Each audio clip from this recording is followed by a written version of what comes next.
As Tuesday, the 13th of August 2024, and you're watching Primetime News. Good evening to our global audience, and thanks for making a date with me for the next 20 minutes unpacking the stories behind the headlines. I'm Michael Madimba. Leading tonight's bulletin.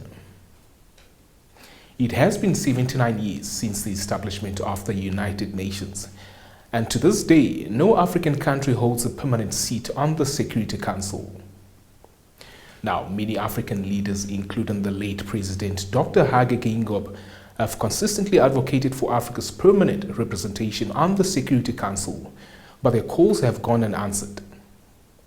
On Monday, Minister of International Relations and Cooperation Dr. P.M. Shilinga reiterated this call, stressing the need for a United Nations Security Council that accurately reflects present-day realities.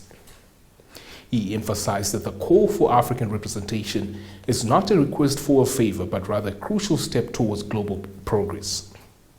Dr. Mshilinga made these remarks during a high-level debate on the maintenance of international peace and security at the United Nations Security Council in New York. Let's listen to his statement. By maintaining the status quo, democratic global governance remains elusive and contradicts the most fundamental principles upon which the United Nations is founded. This is undesirable and impedes on our efforts to find a solution that garners the widest possible political acceptance by member states, taking into consideration the 5 clusters of reform. Mr. President, Africa appreciates the growing support for the common African position and desires more than an acknowledgement that her aspirations are legitimate. With a vast segment of the UN Security Council's agenda pertaining to Africa, it is imperative that the issue of Africa not being represented in the permanent category of the Council be urgently addressed. Additionally, Africa's demand for 2 additional non-permanent seats supports our quest for equitable representation on the Council and acknowledge the historical injustice to the continent. The demand is best elucidated in the Ezulwini Consensus and the CERT Declaration, which jointly comprise the Common Africa Position on Security Council reform. Back home, the City of Windhoek Emergency Services extinguished a bus fire earlier this morning on the B1 road between Oshakati and Windhoek, approximately 1.5 kilometers from the Okapuka roadblock. Now, City of Windhoek Senior Station Officer Sikongo Philippus was at the scene, informed number the bus traveling from northern Namibia towards Windhoek made an emergency stop after the driver noticed flames coming from the rear wheel. Passengers on board attempted to extinguish the fire but were unsuccessful. Fortunately, all occupants escaped unharmed and later boarded another bus to continue their journey to Windhoek. The incident occurred around 6:10 this morning. We'll keep you posted as the latest developments unfold.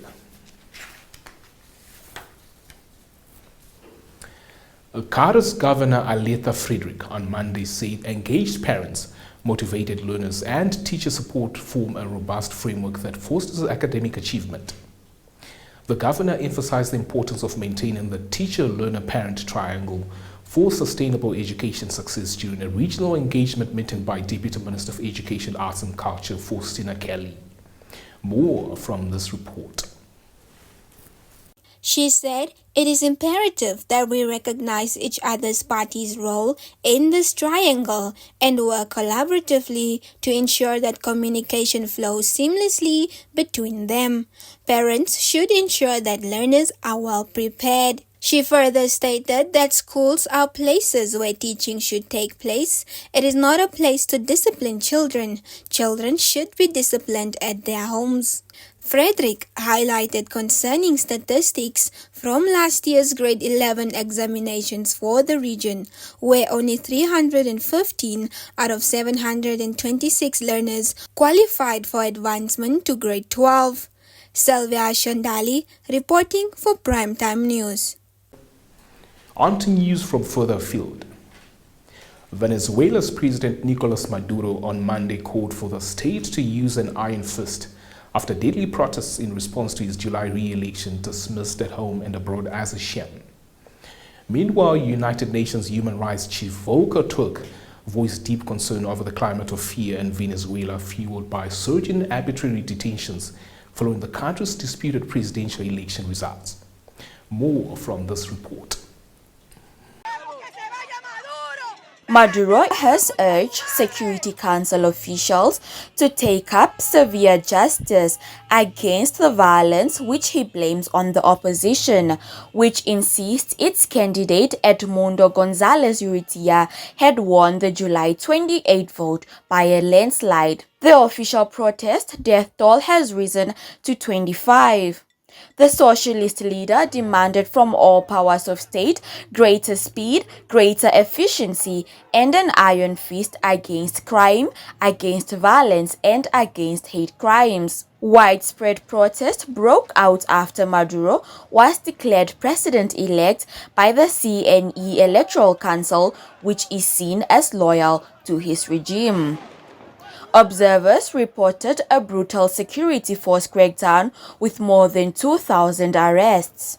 Maduro in turn blames González Urrutia and popular opposition leader Maria Corina Machado, who Maduro has accused the opposition leadership of encouraging a coup d'état against him and of fomenting a civil war situation, which he says has been neutralized.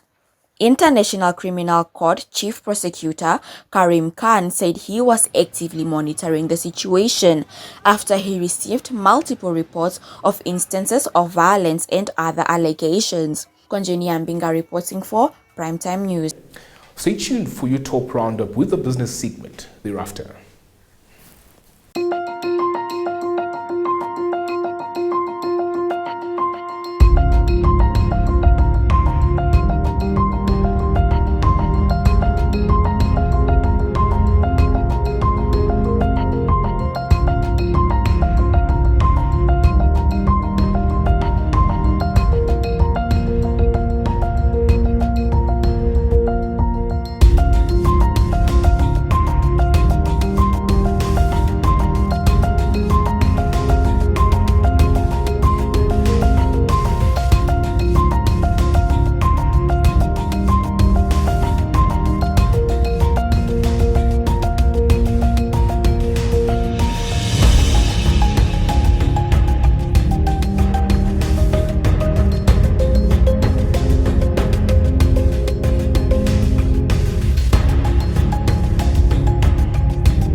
Welcome to the Primetime Biz segment, your leading source for all updates business related.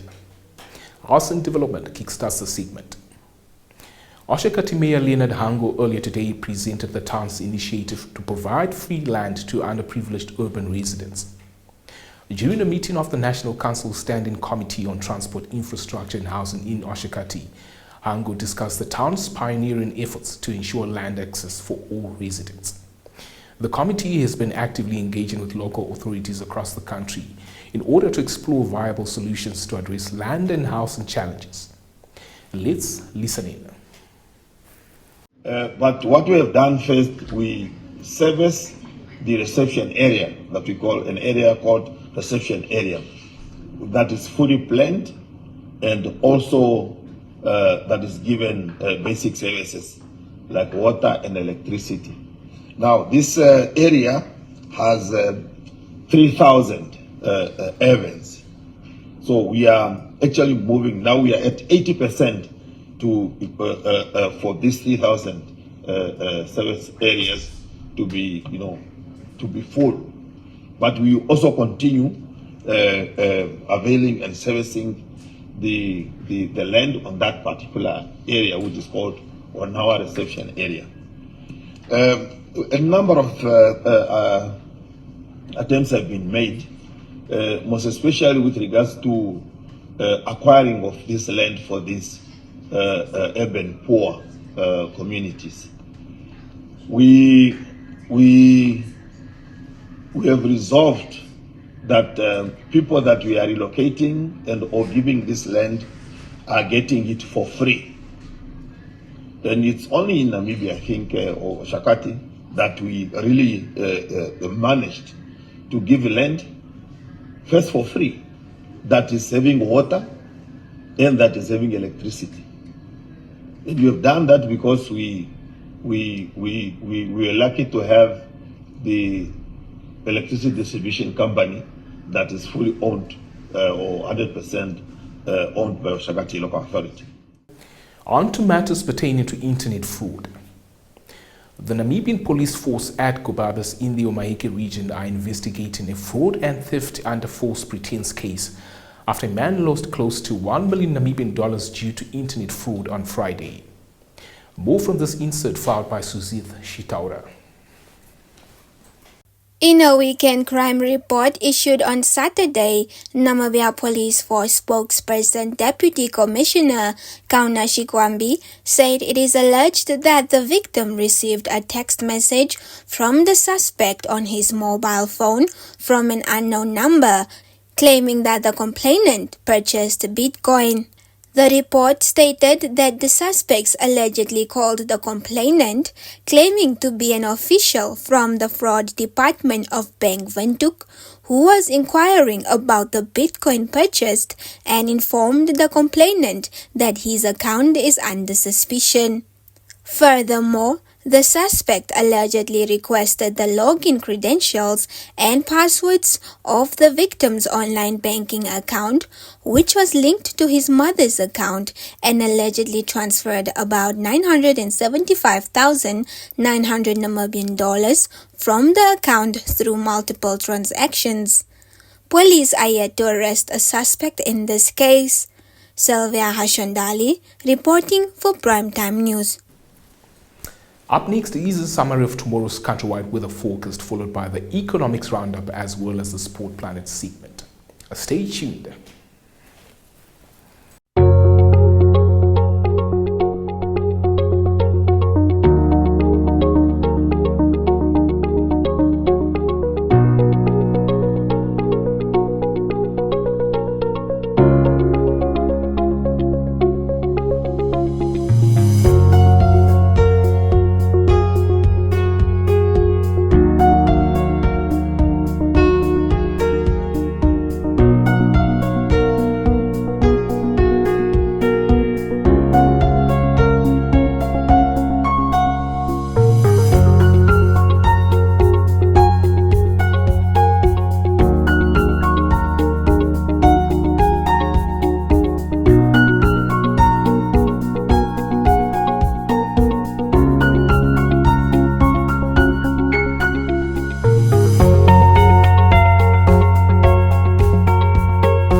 Planet is a segment dedicated to all things sport in action.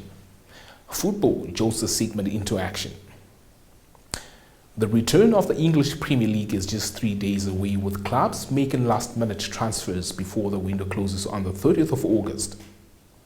Now, latest reports earlier today indicate West Ham have signed Manchester United defender Aaron Wan-Bissaka in a deal worth a reported £15 million. Wan-Bissaka agreed a 7-year contract with the Hammers after spending 5 years at Old Trafford. The 26-year-old right-back made 190 appearances for United following his 2019 move from Crystal Palace.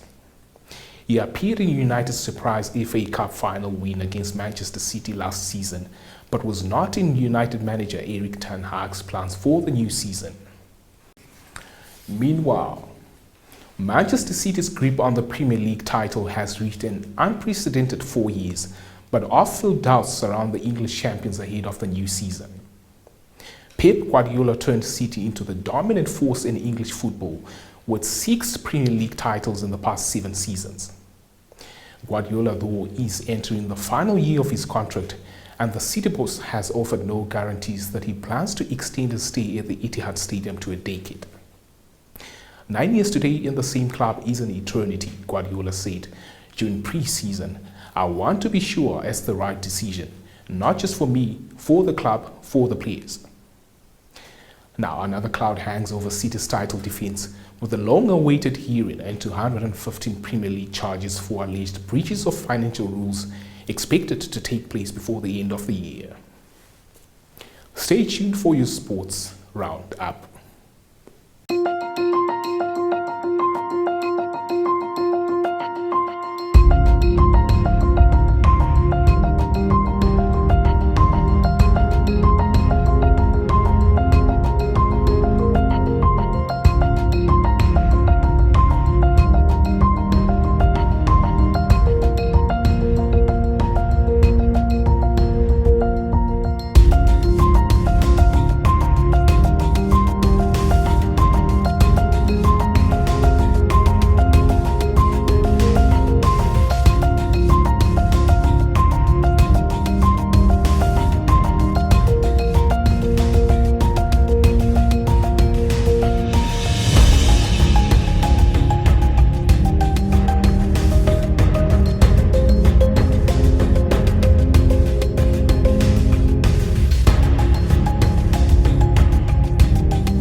This concludes tonight's edition of Primetime News.